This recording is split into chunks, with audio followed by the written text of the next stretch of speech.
So it's been about 20 years that... Yes, it was a 20-year build-up. It wasn't overnight. Yeah. And I know people say, oh, you know, it happened. But when you look at it, it makes perfect sense because God doesn't rush things. Yeah. He makes sure that it's done properly. He can rush it and say, Lord, I want this to happen.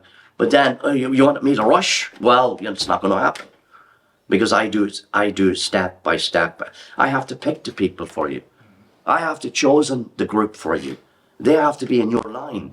You have to be in your spirituality for it to work. Because the ministry is important. It's so important that Satan will not want this ministry. Because too many souls have been saved. Or millions of souls will be saved. And millions of souls will be praying for you and your family. And praying for your nation. That's one thing that I think is interesting is that you wouldn't initially think that a ministry focused on the souls of purgatory would bring upon you the attacks of the enemy. Absolutely. Because you would think, well, maybe it would focus more on a ministry that is trying to convert people. Yes. But you've probably experienced all the obstacles in trying to grow this. Absolutely. I'm sure there's many stories. Yeah, there was times there that, no, I didn't want to do it. There was obstacle after obstacle. And I said, Lord, I'm trying to do this, but why is there so much obstacle? Yeah. And then the Lord said to me, because, you're going to be a big threat. Your ministry, I said, it's really the Lord's ministry, but I'm just his hands and feet. But it's his ministry. I said, Lord, that's why you're attacked. The souls have been saved here. Yeah. And many souls will be saved because of your prayers for them. Yeah. Because they will be praying for what we are praying for, the salvation of souls. Because we are in the battlefield. We are the church militant. And eventually they will be the church triumphant. What have been some of the greatest joys that you've had, when you go to bed at night and you're tired from all these different things and you think about these 20 years, but then you think of these things that you think, wow, gosh, what are the gems and the treasures that you hold on to the most about this? Yeah, I think when the souls come to me and say thank you. But I could never have done this without my core group. My core group, they pray in the background, they're magnificent. Without their prayers we meet together and we have prayer groups together. We meet in Angela's house and we meet in Nessa's house. We pray a prayer for the Holy Souls, a direct hour in blessed sacraments, and also we pray together. And when I see those prayers, and after that when I see the souls coming, and when the Mass is on, I see the souls coming. They come. That must be amazing. And people say I'd be looking up and I'd be in a trance. And they don't wake me up because they know what I see. And I said, Lord, I wish they could see what I see. Yeah. If they only could see what I see. Totally amazing. Because the minute the Eucharist, heaven meets earth. Heaven meets earth. The souls are raised.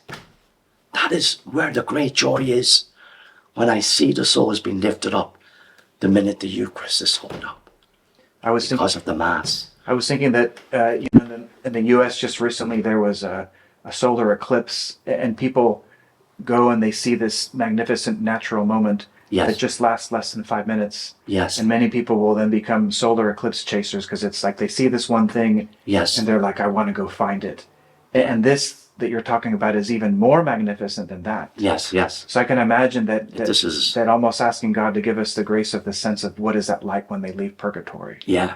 And that would just move us to suffer and pray for them and do anything just to know that that's happening. And the fact that some of them come over to me, like when I see them, and I don't be expecting it, I just do my normal, I'm not a sensationalist, I don't, people say, you should be telling the people the worldwide about this.